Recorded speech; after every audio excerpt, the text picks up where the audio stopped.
नमस्कार, वंदे मातरम। भगवान श्री कृष्ण श्लोक में कह रहे हैं कि समस्त वेद संसार को विषय करने वाले हैं, तो तू निष्कामी बन, आत्मवान बन। अब वेद के बारे में उन्होंने ऐसा क्यों कहा?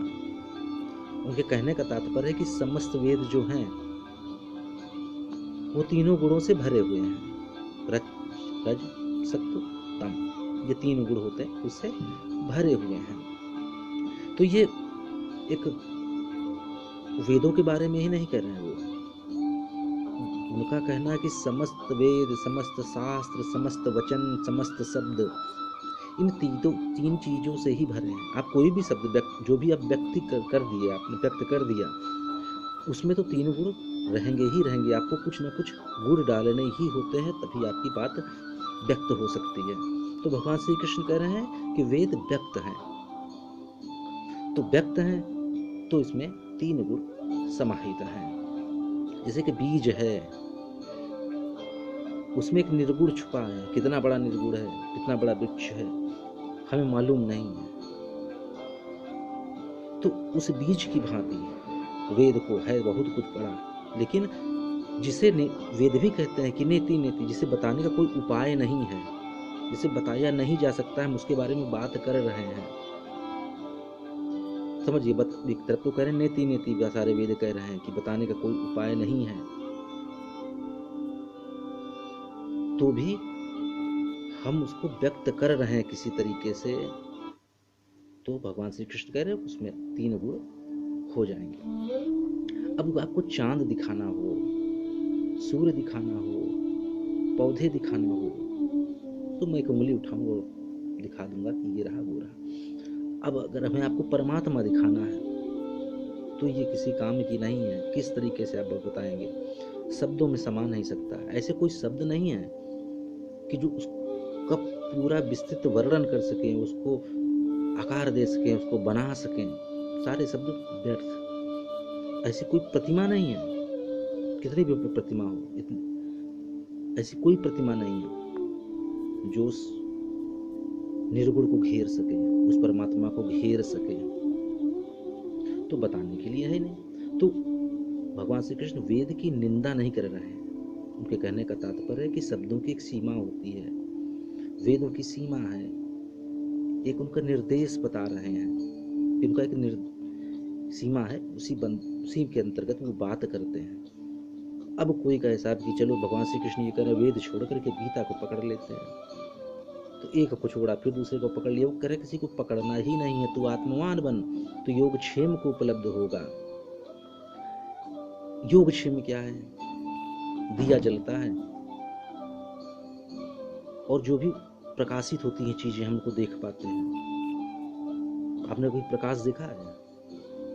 किसी ने प्रकाश नहीं देखा है आज तक।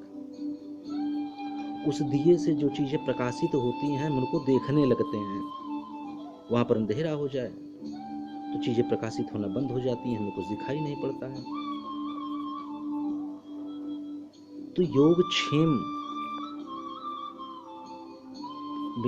अंदर जब आत्मशून्य हो जाता है, आदमी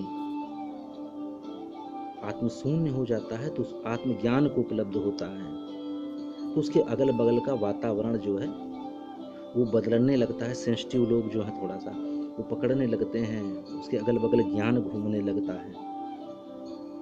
जैसे दिया का, आपने ज्योति नहीं देखी, आपने प्रकाश नहीं देखा है, लेकिन प्रकाशित होने लगी ना चीजें। ठीक उसी की बात कर रहे हैं कि जब आप आत्मशून्य हो जाते हैं तो आप योगक्षेम को उपलब्ध होते हैं। आपके अगल बगल का वातावरण, आपका वर्तुल उस तरीके से बनने लगता है। आप आनंद में होते हैं, अगल बगल ज्ञान की घटनाएं होने लगती हैं। अब मोहम्मद साहब के बारे में कहा जाता है कि वो जहां जहां चलते थे वहां बादल उनके साथ चलते थे। महावीर स्वामी के बारे में कहा जाता है कि जब वो पग में चलते थे तो जो टूटे कांटे पड़े होते थे, खड़े पड़े होते थे, वो सीधे हो जाते थे कि उनके पैरों में ना चुभे। या बुद्ध के बारे में कहा जाता है कि जहां जहां वो चलते थे वहां केसर की वर्षा होती थी। तो केसर इतना महंगा है, केसर की वर्षा कहाँ से होती होगी? फिर बादल को एक ही काम नहीं कि आपके ऊपर ऊपर ही चलेगा, कांटों से क्या मतलब है भाई कि उल्टे पड़े हैं कि सीधे पड़े हैं। तो जो हम व्यक्त करते हैं, हमारे पास व्यक्त करने के शब्द साधन है, उसके अलावा कोई साधन नहीं है व्यक्त करने का। तो हम कोई बात गद्य में नहीं कह पाते हैं क्योंकि गद्य की एक सीमाएं हैं। तो हम बात गद्य में नहीं कह पाते, उस बात को पद्य में कह देते हैं। उसमें आसान होता है, सरल होता है। कोई बात हम कविता में कह देते हैं तो कविता में कई तरह की अलंकार मिले जाते हैं, कई तरीके की शब्द मिले जाते हैं जिससे हम विभूषित करते हैं शब्दों को। तो भगवान श्री कृष्ण उन शब्दों की बात कर रहे हैं, उनकी एक सीमाएं हैं, उसके अंदर ही रहता है। तो जब भीतर जीवन प्रकाशित होता है, जब हमारे भीतर जीवन प्रकाशित होता है, तो बाहर जो जीवन की किरणें हैं लोगों को छूती हैं। जो आत्महीन होते हैं, जिनकी आत्मा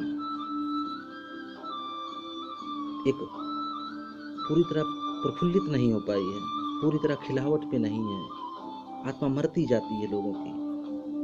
आप बड़ी आसानी से पकड़ सकते हैं किसकी आत्मा मर चुकी है।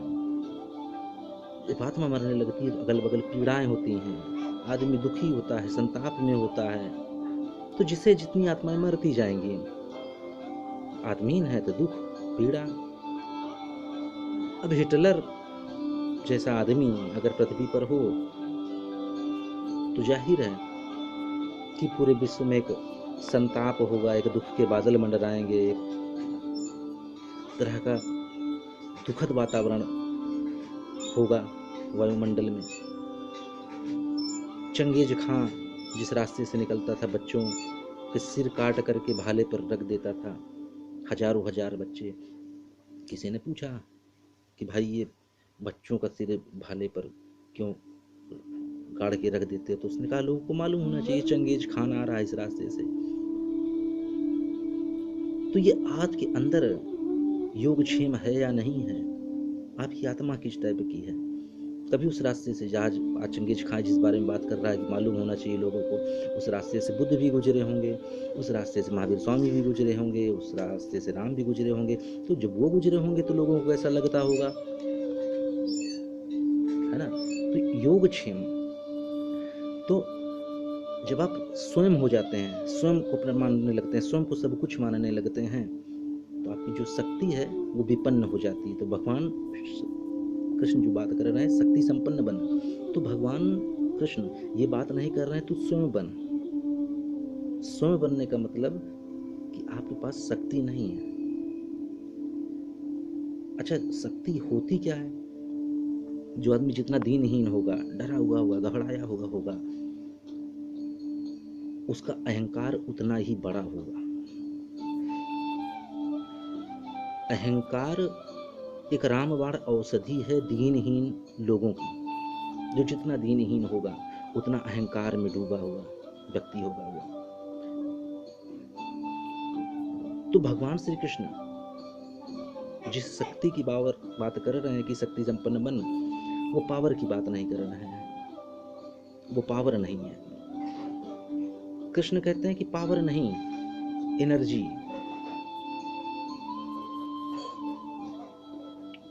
जो राजनीतिक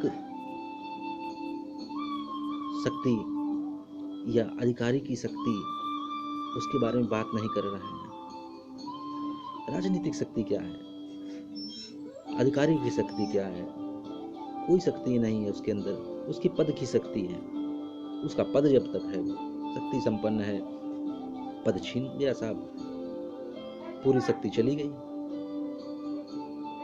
तो भगवान कृष्ण जो बात कर रहे हैं वो एनर्जी की बात कर रहे हैं कि तू शक्ति संपन्न हो। पावर पॉलिटिक्स से आप योगक्षेम को उपलब्ध नहीं हो सकते हैं। पावर पॉलिटिक्स से आप केवल लोगों का अमंगल कर सकते हैं।